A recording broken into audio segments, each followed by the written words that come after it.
Greetings and welcome to another episode of Emerging Tech Talk. I'm your host Dan York from Voxeo, and today I'm joined by Peter Soufleris, the founder and CEO of a company called Vocalect, one of our voice biometrics partners. So welcome to the show, Pete. Hi Dan, thanks for having me today. So tell me a little bit about Vocalect. How'd you start? What are you doing? What problem are you trying to solve? Okay.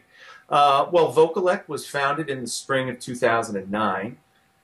Basically, we got started, the team was previously with Voice Verified, another voice biometric company. The directors decided to close operations due to a variety of circumstances and sell off part of the company. And we thought there was too much of an opportunity to miss, so we decided to found Vocalect. Very cool. And in terms of what we're trying to solve, whenever customers have a need to identify their customers remotely, particularly in cases where they're not present, like with IVRs and call centers and some mobile applications, we have a nice solution to do that. We can quickly, easily, and accurately identify somebody just by the sound of their voice. Now, who are your typical types of customers that are using your solution? Or I realize you're younger, but who are the companies that are looking at it right now? Right.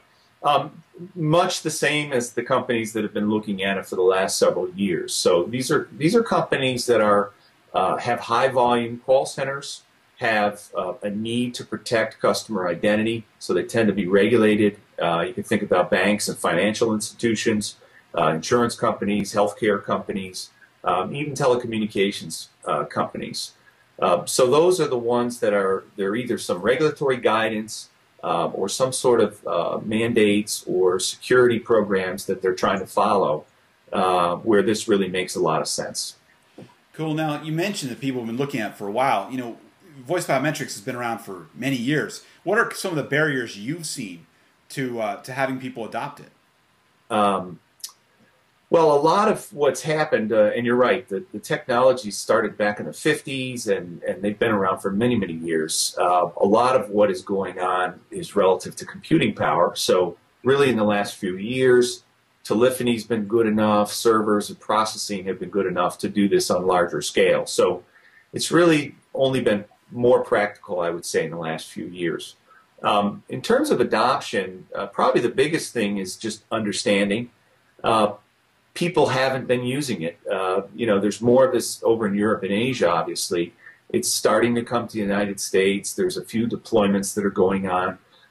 So a lot of it is just educating clients on the technology and helping them understand how their customers are going to react to it. So there's a lot of questions around uptake.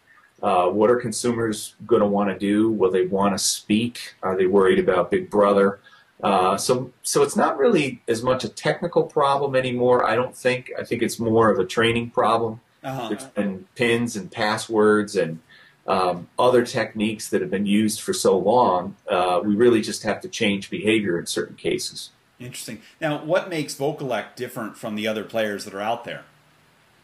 Well, there are a number of things that we tend to concentrate on, and I think a lot of voice biometric companies, and there's probably 10 or 12 worldwide. So a lot of companies have an area that they may specialize in. There are firms that do more forensic type applications. There are others that may do more password reset. Others that maybe have a device or a server that they put on premise. So what we do and have always done has been hosted authentication. We were amongst the first to be doing this probably 4 or 5 years ago when we developed our business model. And our model is to take authentication services, primarily enrollment processes and verification processes, and put them in a web services model so that they're easily consumed and tactically put into an application. So we have a lot of experience, I guess, relative to some of the other firms. Probably more than anybody. We have a technology that lends itself to being easily used. So because it's a web service, people can try us very quickly without any CapEx.